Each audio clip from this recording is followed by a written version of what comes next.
es el lugar donde ustedes pueden pinchar. ¿Qué punto más voy a tomar de referencia? El inicio de la línea interglútea. Entonces, voy a buscar dónde está mi cuadrante en todo este trayecto que yo les he mencionado. Voy a ver dónde inicia mi línea interglútea y es el lugar donde yo voy a pinchar. ¿Qué pasa si ustedes le pinchan por arriba de la línea interglútea? Yo creo que le quieren pinchar en el riñón. ¿Qué va a pasar con este paciente? Va a generar mucho más dolor y me va a generar contractura muscular a nivel de la región lumbar. Entonces tiene que poner en el glúteo, por favor. Entonces se tienen que fijar, en este caso, la línea interglútea y por dónde se va a pasar, o dónde va a pasar en este caso, la espina ilíaca anterosuperior. Entonces, puedo utilizar una jeringa, en este caso hemos utilizado jeringas de 3 ml. ¿Se han dado cuenta que en este caso puedo colocar de 5 a 15 ml en la región glútea? En el brazo generalmente se puede colocar de 2 a 3 ml.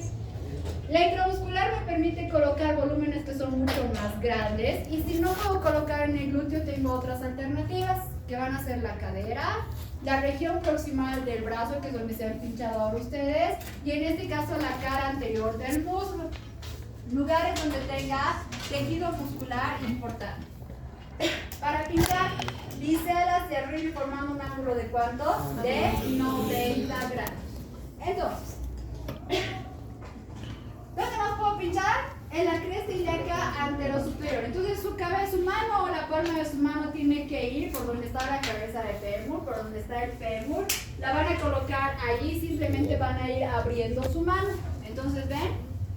Van a tocar el tocante, van a abrir la mano y en el lugar donde se forma un triángulo entre el dedo índice y el dedo medio es el lugar donde ustedes pueden pinchar. ¿Cuánto de volumen me soporta esta zona? Máximo 3 ml. ¿Ok? Solamente me soporta el máximo 3 ml. Otro lugar donde puedo pinchar y donde generalmente le van a colocar inyecciones a los niños o a los recién nacidos, en la cara anterior del muslo. ¿Ok? Entonces, en este caso voy a dividir el muslo en 3 sectores y en el sector o en la línea media es donde ustedes pueden colocar el inyectable. En esta parte pueden hacer pliegue, es necesario que hagan pliegue. ¿Qué piensan ustedes? Sí. Si es un niño, sí es importante que ustedes hagan pliegue. La pregunta que uno de sus compañeros me ha hecho en prácticas, ¿qué pasa si es una persona que es delgada y ustedes introducen toda la aguja? No va a traspasar, ¿contra qué va a chocar? Hueso. Va a chocar contra el hueso y el periósteo está súper inervado, entonces ¿qué le va a provocar al dolor? Al paciente le va a provocar dolor de un 9 a 10 en la escala de F. Es por eso que les digo que siempre hagan pliegue al momento de pinchar a su paciente. En la región glútea hagan pliegue, en la parte de la cadera hagan pliegue y mucho más en la cara anterior del muslo, ¿ok? Mucho más si son pequeños, son niños pequeños o recién nacidos. Y por último, donde se han pinchado el día de hoy, en este caso, el brazo, ¿ok? Voy a tocar la articulación acromioclavicular, voy a bajar 4 dedos, dependiendo del tamaño de su mano, son de 4 a 3 dedos, y por debajo de esa zona yo voy a generar la asepsia y antisepsia y voy a pinchar a mi paciente. Soporta de 1 a 12 ml en la región del brazo, dependiendo la edad y la cantidad muscular que tenga mi paciente. Entonces, en la práctica de hoy, ¿algunos era necesario hacerle pliegue? ¿Le has hecho pliegue tú, no? A Gabo, sí. No le has hecho No, no, he hecho la pliegue. gracia. ¿Ves? ¿Por qué no le has hecho pliegue? Porque el brazo de él tiene bastante músculo y tejido celular subcutáneo, pero por ejemplo, tiene flaquita. Valkyria tiene un bracito que es muy delgado, entonces ella sí o sí había que hacer pliegue. ¿Cuál es la importancia de hacer pliegue? Que ustedes sujeten, o en este caso, agarren la mayor parte del tejido muscular. ¿Me serviría que hagan un pliegue así? No. Entonces, la mayor cantidad de tejido muscular que ustedes puedan sujetar me sirve para poder pinchar a mi paciente. ¿Qué? Así es muy delgado. Tienes que buscar un lugar donde puedas pinchar en la parte muscular, tienen que ser los miembros inferiores. Entonces, haciendo un recordatorio de venoclisis o acceso venoso. La venoclisis o acceso venoso como tal, la venoclisis me va a ayudar, tengo que administrar medicamentos a mi paciente por medio de un equipo de venoclisis. ¿Cómo está conformado un equipo de venoclisis? ¿Qué tienen que armar cuando les vuelvo a preguntar venoclisis? bránula, el suero. Entonces tiene que estar, espérenme, ya. Entonces en este caso, cuando vayamos a hablar de venoclisis, tiene que haber una solución que ustedes le vayan a colocar a su paciente. Una vez que tengo la solución, conecto el equipo de venoclisis a la solución como tal y permeabiliza su equipo de venoclisis para evitar matar a su paciente. ¿Con cuánto de aire se puede matar a un paciente? ¿Alguien me ha preguntado eso en la práctica de los tablas? 5 a 10. 5 a 10. 10 ml, una dosis mayor a 10 ml le provoca una embolia gaseosa al paciente y lo van a matar. Entonces, ¿será importante permeabilizar un equipo de venoclisis? ¿Cuántos ml por lo menos habrá en un equipo de venoclisis? Por lo menos hay de 30 a 40 ml de aire en un equipo de venoclisis. ¿Ok? Todo el trayecto del equipo de venoclisis. Entonces, si no permeabilizan de manera correcta, ¿pueden matar a su paciente? ¿En la vida real van a tener strikes? ¿Ok? Entonces tiene que ser sí. El que me ha dicho que sí, por favor, no dejen que me toque el teléfono. ¿Ok? Cuando voy a hablar de venoclisis o acceso venoso, estoy hablando de una forma veloz de administración de medicamentos y como les mencionaba, así como tiene buenos resultados y sus efectos son veloces, las complicaciones también van a ser rápidas en estos pacientes. En este caso puedo generar reacciones alérgicas a mi paciente. Generalmente, ¿cuál es el medicamento que provoca alergia de los pacientes? La penicilina. Entonces siempre se tiene que preguntar al paciente si tiene alguna alergia o no. Antiguamente a mí me han enseñado que se hace una prueba para determinar si el paciente tenía alergia a la penicilina. ¿Alguien sabe cómo se hace? Se ponía una gota del medicamento en el ojo y si el paciente presentaba eritema o enrojecimiento de la córnea, el paciente era alérgico a la penicilina. ¿Ok? Actualmente ya no se hace porque presenta complicaciones a nivel del ojo. Entonces, tienen que preguntar ¿y cómo más se puede realizar? Mediante la colocación intradérmica del medicamento. Entonces, preparan la penicilina, 0,2 ml, le colocan en la piel y si presenta eritema, el paciente es alérgico a ese medicamento. ¿Ok? Entonces, de esa forma pueden determinar. Cuando voy a hablar de venoclisis o acceso venoso, voy a hablar de una infusión continua y voy a hablar de una infusión intermitente. Esto lo van a hacer cuando ustedes sean internos. Infusión continua va a ser aquello que les colocan a ustedes cuando se van a internar, cuando se van a operar. Entonces el suero que constantemente a las 24 horas del día está haciendo pasar medicamentos al paciente. Entonces reemplazo o mantenimiento de líquidos y electrolitos o algunos fármacos. Entonces, ¿será necesario darle comida al paciente cuando está con venoclisis? En la mayoría de los casos no. Se supone que la venoclisis sustituye la cantidad de líquidos, proteínas que debería recibir el paciente, ¿ok? En este caso, si el paciente puede consumir por vía oral los líquidos o la comida, pues simplemente se baja la dosis de líquidos que yo le voy a administrar a mi paciente, ¿ok? Si un paciente no está comiendo, supongamos que le vamos a poner 4000 ml al día. Pero si un paciente come, toma agua, se puede mover, ¿será correcto que yo le dé 4000 ml a mi paciente? No. Entonces voy a ir disminuyendo la dosis de los líquidos. Y por último voy a tener la infusión intermitente. En este caso voy a colocar medicamentos de acuerdo a cierto tiempo. Y en este caso entran también las transfusiones sanguíneas. ¿Ok? Entonces, ¿todas las 24 horas va a pasar la transfusión sanguínea por medio de mi venoclisis? No, simplemente un momento y posteriormente se retira el equipo de venoclisis. Actualmente ustedes pueden utilizar lo que se conoce como tapón heparinizado. ¿Ok? Entonces, es como una pequeña bránula que constantemente va soltando heparina. ¿Para qué servirá la heparina? Es anticoagulante, entonces nunca se va a coagular ni va a cicatrizar este lugar donde está la bránula. Entonces, en vez de estarle pinchando a mi paciente cada 8 horas en la región del glúteo, le coloco la bránula, o en este caso el tapón heparinizado, y por medio del tapón le coloco medicamentos a mi paciente. ¿Okay? Entonces, eso les va a servir a ustedes en pacientes que están internados mucho tiempo en el hospital. Cuando voy a hablar de administración en vena de los medicamentos, hay dos formas: en bolo y en infusión. En infusión es lo que hemos realizado en la práctica, mediante una bránula o un catéter y el equipo de venoclisis de mi paciente, y que voy a ir regulando el goteo para que vaya entrando el líquido en mi paciente.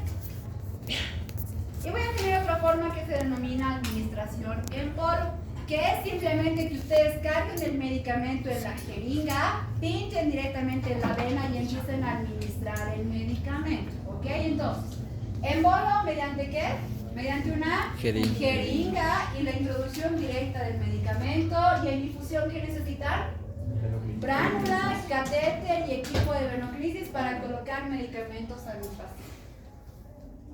La administración en bolos pues, es un procedimiento que puede durar entre 1 minuto a 30 minutos. ¿Qué será importante que ustedes le pregunten a su paciente cuando le están colocando medicamentos por venoclisis?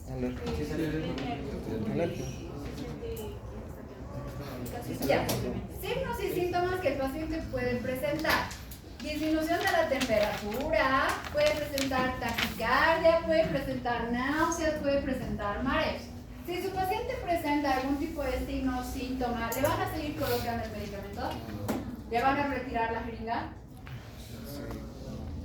Van a parar la administración del medicamento sin sacar la jeringa de su lugar, van a calmar a su paciente y posteriormente van a ir introduciendo el medicamento mucho más lento, ¿ok? Pero no se puede retirar la jeringa. ¿Cuándo sí van a retirar la jeringa? ¿Cómo van a determinar que un paciente tiene una reacción alérgica al medicamento?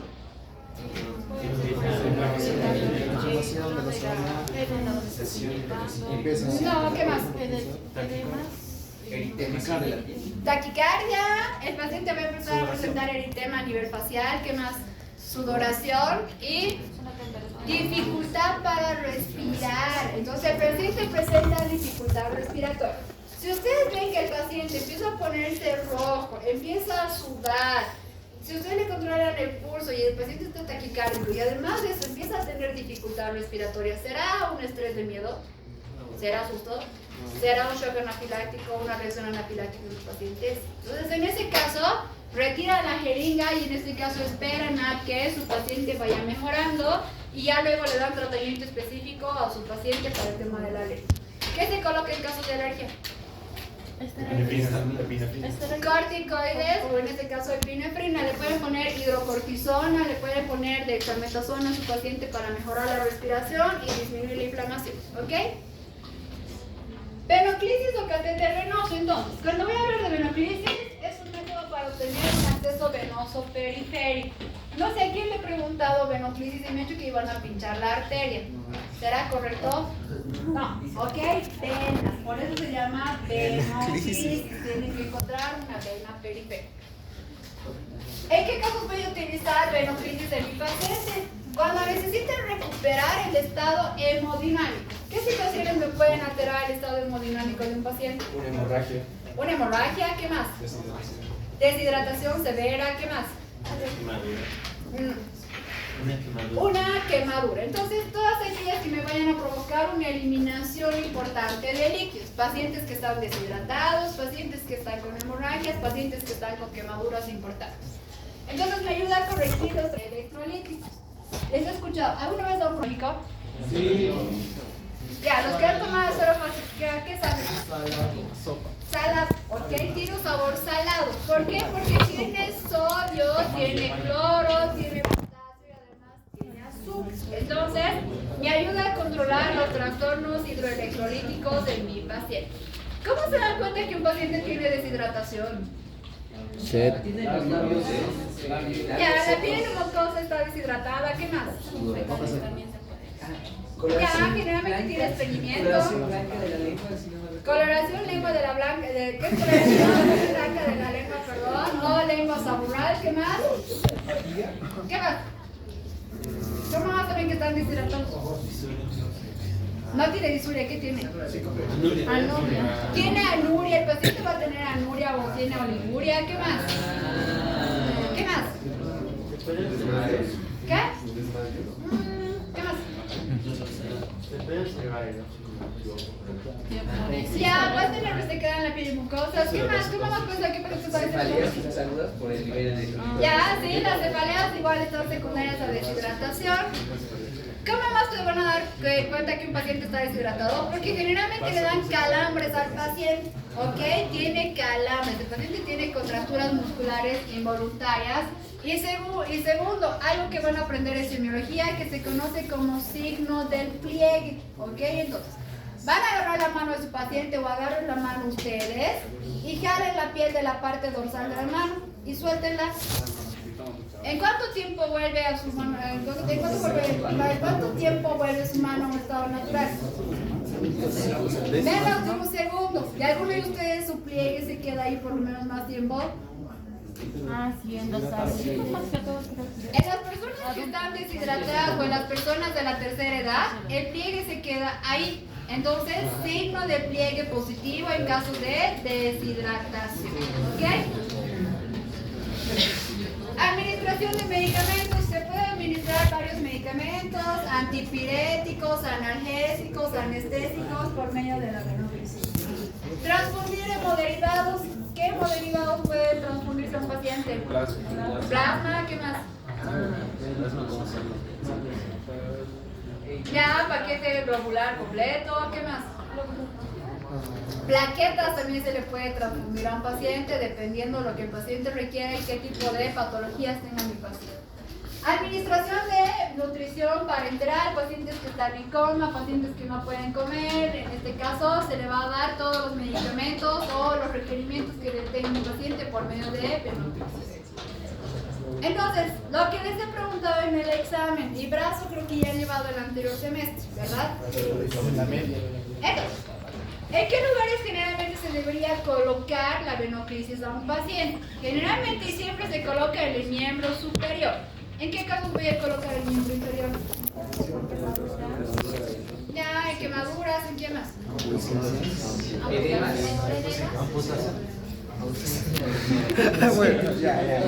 Pacientes que tengan... Ahí atrás. Pacientes que tengan hemorragias importantes o una deshidratación severa, generalmente tienen vasoconstricción de los miembros superiores, entonces tengo que colocar venoclisis de miembros inferiores, ¿ok? Entonces, como estamos hablando de pacientes normales, voy a irme a la M venosa, lugar de donde también van a tomar muestras sanguíneas su paciente. Entonces, vean su brazo, por favor, vean su brazo, vean, reconozcan su brazo. No hay brazo. Tengo brazo. ¿Se nota su M venosa? Sí. ¿Sí? Ya, vamos. Una H. Vean su brazo, vean su brazo. ¿Ves? ¿Se nota la M venosa? En mi brazo, por ejemplo, no se nota la M venosa, solamente se nota una vena. ¿Cuál es? Pégale al... ¿La? En este caso se va a presentar la cefálica. Entonces aquí puedo visualizar simplemente la cefálica. En el caso de sus compañeros, por ejemplo, cuando hacen fuerza, se nota la M venosa, ¿ok? Entonces necesito que reconozcan por lo menos un vaso sanguíneo. No hay la M. Ya, ahí. Entonces, ¿qué necesito? La M venosa está conformada por la mediana cefálica, la mediana basílica y la vena radial. Ahí está mi M venosa, ¿ok? Generalmente, ¿cuál es la que se nota? Cefálica. La que se nota en la mayoría de ustedes.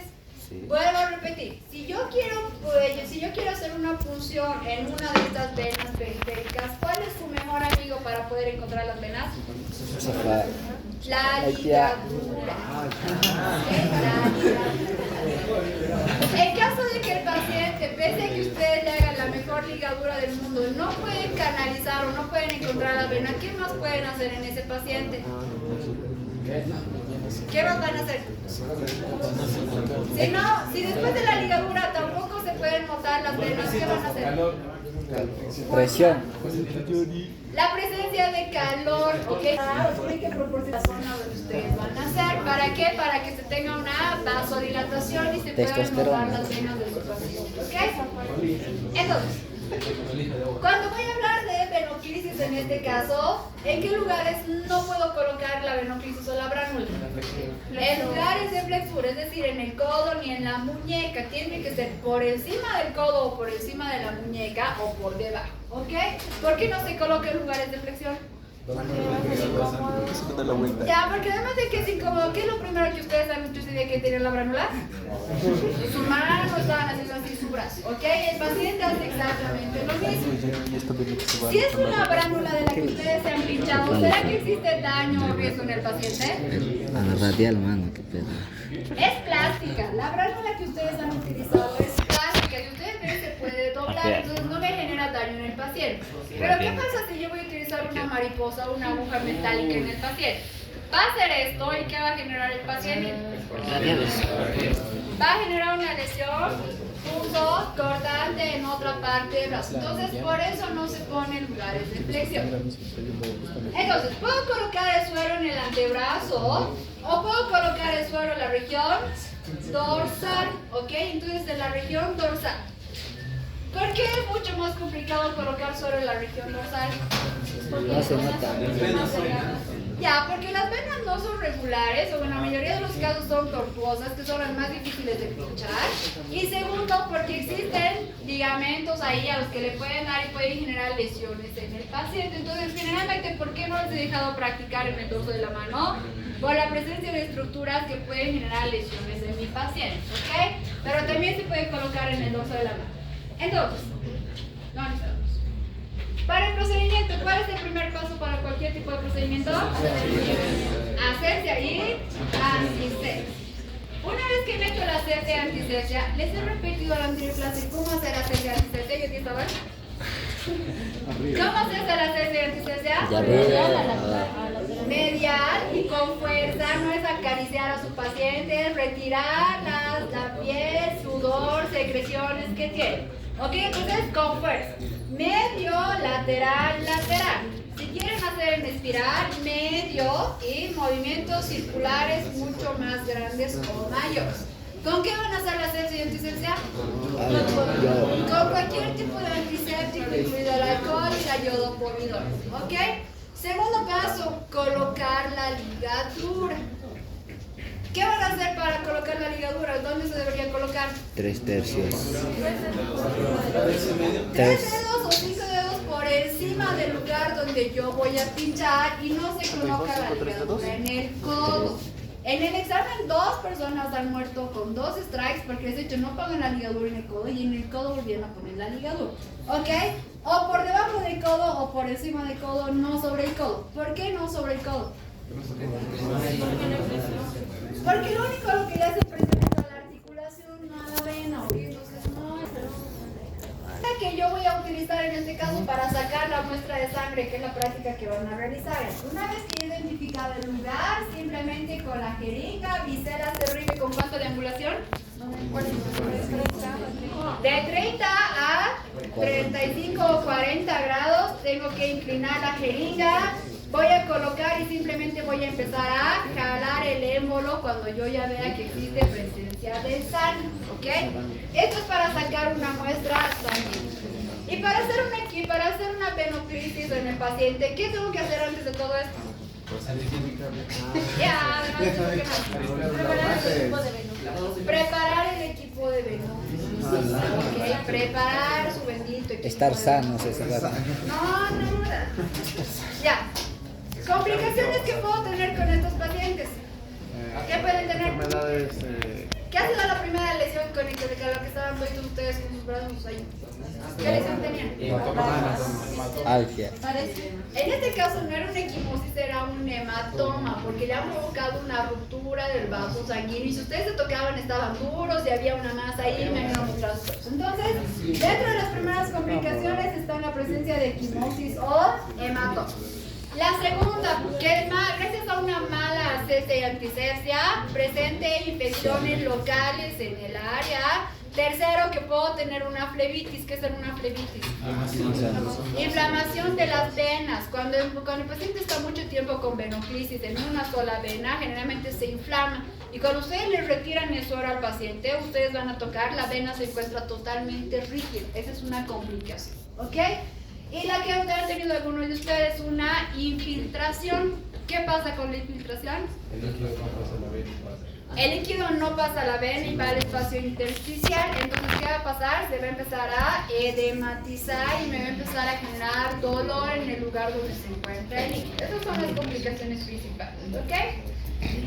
Esta fórmula les va a servir para su internado, para ver cómo se calcula, por si acaso, el goteo en su paciente. Entonces, Pregunta el volumen electrolítico. tiene que ser en mililitros, 1000 ml, 500 ml, 2500 ml, lo que ustedes. Este tiempo, este volumen se va a dividir entre 3, que es una constante universal. Este 3 no se cambia ni se mueve. Y el tiempo que tiene que estar en horas. Entonces, si ustedes dividen, por ejemplo, sus 500 ml en 3 y quieren pasar por 8 horas, les va a salir cuántas gotas tienen que calcular ustedes. Entonces, en el internado, ¿cuál va a ser su función después de colocar venocrisis? Ajustar el goteo y calcular cuántas gotas tienen que bajar para que su solución entre en 6 horas, en 8 horas, etcétera, etcétera. ¿Ok? Entonces tienen que hacer. Existe una fórmula para calcular el volumen también, dependiendo cuántas gotas están entrando. Si ustedes no saben cuánto tiempo ya, cuánto de líquido le han puesto al paciente, pueden multiplicar las gotas por 3 por el tiempo también en horas. ¿Ok? Y tiempo, y la fórmula para calcular el tiempo también se los dejo ahí, por si acaso esto les va a ayudar en su internado, ¿ok? Entonces, un ml, ¿cuántas gotas tiene? 20. Y una gota, ¿cuántas microgotas va a tener? Sí. 3. Por si acaso estas cambios o estas conversiones les sirven cuando vayan a su bote de pediatría y neonatología, porque a los pacientitos recién nacidos no se les puede poner gotas, se les ponen microgotas. Entonces van a tener que controlar las microgotas de su paciente. El equipo de venocrisis, que sé que se los he mencionado en este caso en la práctica. ¿Listo? ¿Dudas, preguntas? ¿Qué? ¿Es qué? Sí, es para recién nacidos en este caso. Eso se puede colocar a una bomba de infusión también. ¿Ok? Entonces ahí está. ¿Dudas, preguntas? ¿Es difícil el tema de inyectables? ¿Ok?